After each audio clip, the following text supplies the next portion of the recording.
You are listening to the In Between Sales Calls podcast with Derek Shebby, episode 29.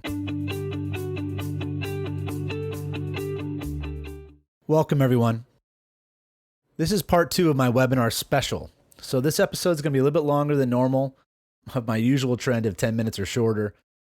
Might not make any sense to you if you skipped part 1, so make sure you go check out that last episode first, okay? Now, this is my training called Virtual Selling, How to Get Your Message Right. You can actually watch the full training. It's in a webinar. It's really a workshop that I did. So just go to www.modernsalestraining.com/yourscript, YOURSCRIPT, your script. And you'll go right to the training. You can register. I'll even send you the replay. That way you can benefit from the handouts and the discussion that I do inside of it. But no worries, you can always listen to it here too. So enjoy part 2. Page 2 is going to be what I teach you about how to do right now. And then at the end of this part 2, I'm going to be giving you a template that works, that you can plug in your information. And I'll give you an example of how I'd use that template to convey that you're part of the solution over the phone. To start off, this is the foundation that I wanted to make sure you have. This is my favorite cartoon here. That's been done 1,000 times. If you've seen this before, tell me in the comments, but this is not a new one, and it's been done 150 times in different formats. But the idea here, this is my favorite sales cartoon.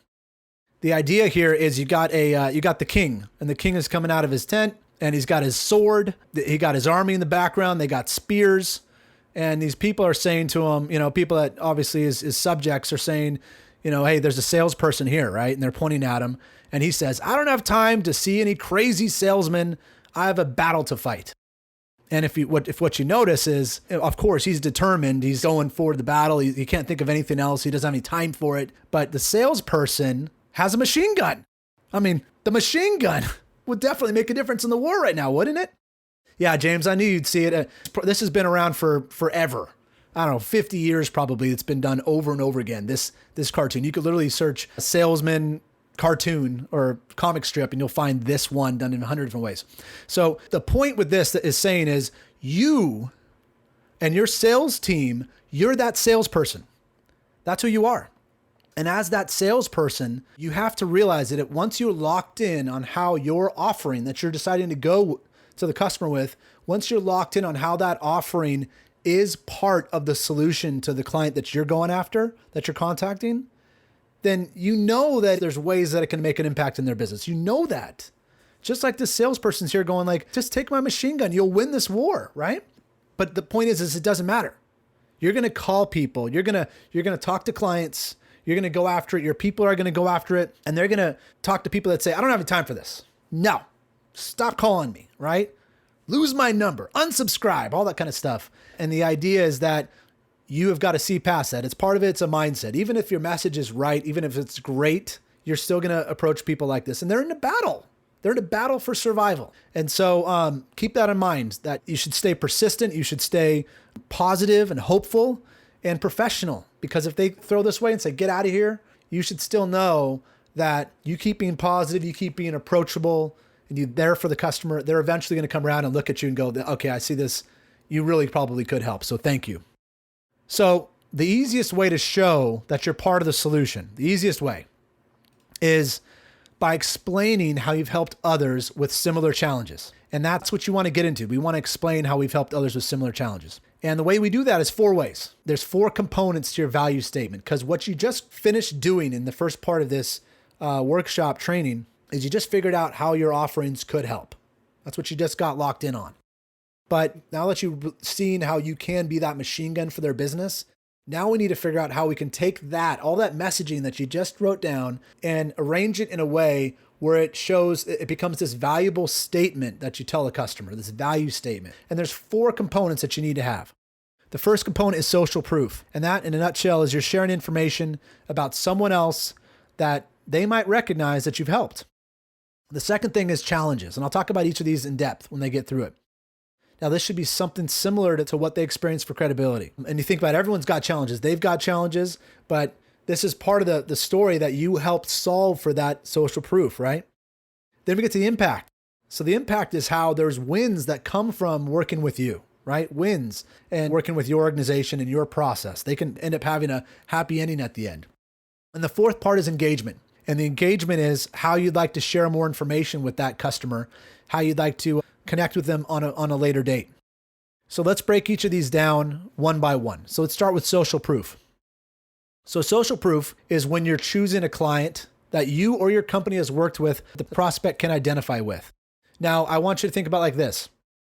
You might be selling something new right now. So Dan and Ashton and James or Steve, you could be selling something that hasn't been tested, or you could be selling something that you've never personally sold, but your company has. And it's okay for you to say something like, our company has worked with this other organization, or we work with this other organization. You don't have to say with social proof, I work with this company. You don't have to do that. Don't get caught up in that for social proof. Now, if you're contacting somebody, there's certain types of ways that you describe that social proof that make a big difference. Let me give you an example. Let's say you're calling the local mom and pop shop, local company down the street, not very big, and you say that your company works with other organizations like Pepsi, and you tell that to the local mom and pop shop. What do you think they're going to say? Where they're going to say, that's way too big for us. We're small, and they're going to shut you down right there because they instantly think that your social proof is completely out of the realm for them. They are now associating with you and your business with something that they can't afford, and they literally will say it's not worth their time. It's just like me contacting you saying, hey, I sell Ferraris, and I really want you to buy one. You might be like, listen, I really like Ferraris, but it's just not even worth our time because there's no way I'm going to spend money on a Ferrari, right? You're literally positioning yourself that way if you're calling a small company and you give a large social proof contact. Remember that. Same thing goes for the flip side. If you're calling a company that's large like Pepsi, right? And you're saying, oh, we work with companies like, Joe and Tom's, shop down the street, then the Pepsi's going to be like, yeah, that's way too tiny. Let me know when you've worked with some of the big companies like us, right? So what do you do with this? Well, maybe you might be contacting people at different levels, different sizes organizations, and that's fine. But just make sure that the social proof that you use, that you choose, are ones that are in the same level or maybe one step above the client that you're at. Just like if you're calling the mom and pop shop, you talk about the next level up size, then they look at that and they think, oh, well, if they're working with them, then I kind of want to know more about how that went because that can help us maybe get to that level too. So keep in mind your social proof. There's a lot of value to it. So write down your social proof below there on your sheet too as well if you don't already have it. The next part is challenges. Now, people buy your offerings, just like when we buy things as consumers, we buy things because we're looking to solve a problem, right? Something happened in our world and we think somewhere along the lines that this is something that we think can help us fix it or solve it. Now, you may not know the exact story that happened with that social proof that you're using, okay? That client that you're referencing that you work with. You might not know the exact story. That's okay. You can be general here because the challenges that companies face generally, fall under the same sort of things. You don't need to have the specific details when you're referencing challenges. And let's go through some examples on how that works. Okay. First one is, and we talked about this before, if we look at drip irrigation, what challenge could this solve right here? So with profit, we already talked about this before, drip irrigation helps organizations save money on wasted water costs. The ROI is 4 months after the install and the profit is on average 22% off their water costs. Okay, you wrote that down, you had that locked in, whatever it is on your sheet under profit. What's the challenge that someone's trying to solve then? Well, in this case, it could be the cost of wasted water. It could also be trying to find ways to be more profitable for the farm. It could also be in general looking for ways to cut costs right now. Those are all different things that could relate to the challenges under this specific thing that you wrote down for profit. You might have written something down for revenue. I use the challenge for drip irrigation here. So drip irrigation produces 17% more crops per harvest. Well, that would immediately increase the top and bottom line of the organization. So what is that solving? What challenge is that addressing? Well, they want to make sure that they find a way to maximize crop yield because year over year, they realize that they have a certain potential of crops that they can produce and make money off of. And when they get to harvest, there's always a certain amount that they lose. And that comes from watering or other things, right? Well, how can they maximize their crop yield? That's something that they're trying to solve. Drip irrigation could be one of those solutions. The next one is happy employees. So we talked about the manual process of watering, the stress of overwatering. So what challenge does that solve for the employees? Well, employees could be spending too much time at the grower, at the farm, on simple tasks like watering. Another challenge they could be experiencing is maybe there's too much overtime being used because they're getting stuck doing these manual things that when they're going through to try to do the more important things, they're getting overtime. And now the grower, the farmer, has to pay so much overtime and they're thinking, man, I need to find a way to make my employees more effective because I'm spending way too much on overtime.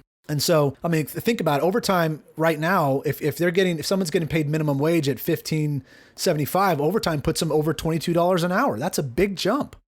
And organizations are thinking right now during the pandemic, how can I control that? How can I control the overtime? And maybe your solution does something with that. And the last thing is poor job satisfaction. Maybe that's a factor, that's a challenge they're trying to solve. Next thing is the survival that farms that have drip irrigation operations in place have been outperforming growers without it by 200%. So maybe the challenge they're trying to solve here is what are the safe solutions that they should be investing in right now? And they don't know. And there's so many that are coming across their desk, across their plate that people are contacting them about. And they're going, I don't know. I know I need to do something, but I don't know what it is. And that fits number 2 here. They know that the status quo, what they've been doing for 10, 20 years before this, they've got to look at maybe new ways of doing something with their business today. That status quo might not survive. And so those are challenges that when you look at what you wrote down on the first sheet that we did, you just put number 1 and 2 under each one that you wrote and think about what's the challenge that this actually solves? Because you know it's there. You just need to lock in on that challenge and write them in just like I did. Okay, now we'll go to impact. I'm going to pause real quick on the challenge though, just to see if there's any questions out there that people might have. How are we doing, Dan? Ashton? Donald? We good? Let me know in the comments if you guys have any questions or thoughts as we go. Okay, so the next part's impact. Thanks, Jessica. Thanks, David. Good. Okay, so the next part's impact. And impact is, again, how did your offering that you gave someone, how did it impact their business? How did it actually make a difference for them? And you may not know the exact numbers. That's okay. It also could be confidential information. You might not feel comfortable and they might not be excited about you sharing that specific information about that company. But again, it's general. You can be a general. That's why I said 200% for, the side of what happens when people use something like drip irrigation. But you can be general. That's okay. But the point is if someone's using your solution, your offering, there should be a result of it. And that result should be positive, right? So let's look at some examples again. So what impact could there be? Now, as you notice, this is what I already wrote down for profit. And you already have something that you wrote down. You just need to pull the key things. Maybe you're underlining them, but pull out the key pieces that are the impact. So in this situation, I wrote down save money on wasted water costs. That's an impact.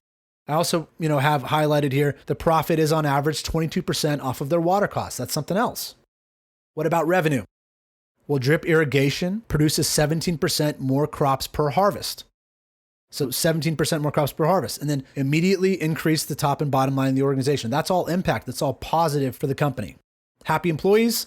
It's really the whole statement. It's automating the manual process of watering and stress potential overwatering. The crops, right?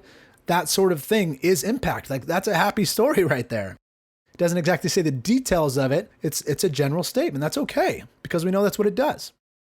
And then the survival piece, outperforming growers by 200%. I mean, this offering, the impact of getting this offering for your company has an outperforming the growers by 200%. Like that's a big thing, right? Just underline for you on your offerings that you wrote below how it fits in. And when you have that, then you have the impact piece. Let's talk about engagement. Now, engagement's an important piece because this is when you're introducing you and your company into the story, into this example. Okay, so there's 2 parts of it. The first part is the social proof engagement. Remember, that's the company that you're referencing. So that company that you help, that you're talking about, how did you go about helping the client? That could be so many different things. And I know you could figure this out, but maybe it's you did an assessment for them. Maybe you did some sort of consultation for them. There's something where the customer has these challenges, and then you come into the picture and you did a fill in the blank assessment consultation. And it's not, I did a proposal for them, right? There's something that you did that's helpful. That's something that should be piquing the customer's interest that you're talking to in your value statement inside of your message, that they go, wow, that sounds interesting. I kind of want to look at that too, right? So there's two parts of engagement for you to lock in for your message: social proof and then the prospect engagement. That's the second part. So how could you, no risk, help this prospect? And when I say no risk, you want to present, this is the next step. Like, I'd like to set up a time to have a quick Zoom meeting with you, a 20-minute Zoom meeting. And it's to share information with them. This engagement with the prospect needs to be something that's harmless, and it needs to be something that they win no matter what. They'll come out of this and they'll say, wow, this information was amazing. I'm so glad that I had James come in and help me out. I'm so glad David decided to set up this 20 minutes to meet with me. I'm so glad Dan and Ashton, they did this thing with me, because wow, I've learned so much and I really feel like I can do even better. Like, they really are part of the solution for my business. So that's what you need to think about there. Okay, let's put it all together. So I'm going to show you how I'd put it together. Okay. And then I'm going to give you the template, and then I'm going to stick the template inside the chat so you guys can all use it for yourself. You can print it out and then you can adjust it yourself. But let me show you how it works. So remember, we got the social proof, we've got challenges, we got impact, and we got engagement. Those are all things that you need that we're sticking on top of all the reasons why you know you've got that machine gun, you've got that solution, that something that will really impact the client that you're contacting. So how does it all fit? Well, let's say you get to that moment that you're delivering your message. It could sound like this. Well, the reason for my call is I work with companies like XYZ Farm to help them outperform other growers in their space by 200% and increase profits. Now, I'm not sure if we can be a resource right now, so I'd like to set up a brief 20-minute Zoom meeting where I could share some examples of how we help with things like maximizing crop yield and reducing worker overtime and looking for creative ways to reduce costs. Are you available at Tuesday at 2 p.m. or Thursday at 9 a.m.? Which time works best for you? Hey, no problem, Steve. Thanks for joining. I'll make sure you'll get the replay. You can see all of it. Have a great day. So back to this. There's some key things. As you notice, everything in orange that I have on the screen here, they're all the things that we just spent time developing. And when it's all set up in one, it's a powerful value statement that people can use, right? So the reasons for my call, right? You get right into it. You got the social proof of the XYZ Farm, outperforming other growers in their space by 200%, all that. But let's look at how you can plug it in. So here's how you plug it in. So the reason for my call is I work with companies like, that's where you insert your social proof for that specific offering, right? That you already identified, to help them choose an impact. Maybe your offering had one section that it helped out in an impact. So I'd put that impact in there and increase profit, revenue, employee satisfaction, right? So choose the one that applies. And we went over profit, revenue, employee satisfaction, and survival throughout this whole day as we're going through this. You choose which of the area that impacts, right? And then I'm not sure if we could be a resource right now. I mean, that's important because we're building up that no risk piece here, right? The no risk where someone thinks, if I'm setting up a time to talk to James or Dan, right? Or Donald, then I don't have to worry about it. Literally, I've got to sign a contract, right? You're literally you're saying yourself, I'm not sure if we can be a resource right now. You're letting them off the hook. So I'd like to choose your engagement, right? Whatever it might be, where I could share some examples of how we help with things. Again, it's a meeting where you're literally talking about things that they're worried about. And you're talking about things that you've learned and things that you've seen of how people can get past those challenges. And inside that meeting, by the way, you're really just going to expand upon the details more about the challenges organizations face and how working with you inside of your engagement really helps them and has it as an impact that works for them. So let me put this in the comments for you right now so you can print this out. Here we go. I'm sharing. I'm going to stop sharing the other handout. Perfect. So you should have right now just the script in your, it's in the comments area. All you really need to do is combine that with what you have today. Any questions as you're going through that? Thoughts? How's this been so far? Let me know in the chat. Again, I've been doing this for my students, people that I work with, my clients already, and they've been having tremendous results. It's just all about being part of the solution for people, right? Being the part of the solution during these times. And when you are, and you use this, this framework that we talked about today, thanks, Jessica. When you use the framework, you're going to find that customers are going to look at you and say, wow, you know, Donald and Dan and Ashton, you know, you really do understand our business right now. You really understand what I'm going through, and you know what will really help me, you know, really get to that next level. And so, yeah, make sure you guys download that on the side. As you're downloading that, if you have any, again, if you have your own script, your own messaging that you'd like to share with me, just email it to derek@modernSalesTraining.com. You can just handwrite it and just take a picture of it if you want, and just email it to me, and I'll give you feedback on it. I'm happy to do it. Happy to help. Well, that's it for part 2 of the webinar special. Thank you for allowing me to join you on your sales journey. See you next time. Hey, if you enjoyed listening to this podcast, then you have to come check out my free 40-minute sales training course where I'll turn you into a virtual selling machine. Inside it, I give you 4 powerful prospecting tips that you need to master in order to dominate the new virtual sales world we are in. Come get it 100% free on my website at www.salesin21days.com. That's salesin21days.com. I'd love for you to check out this mini training. See you there.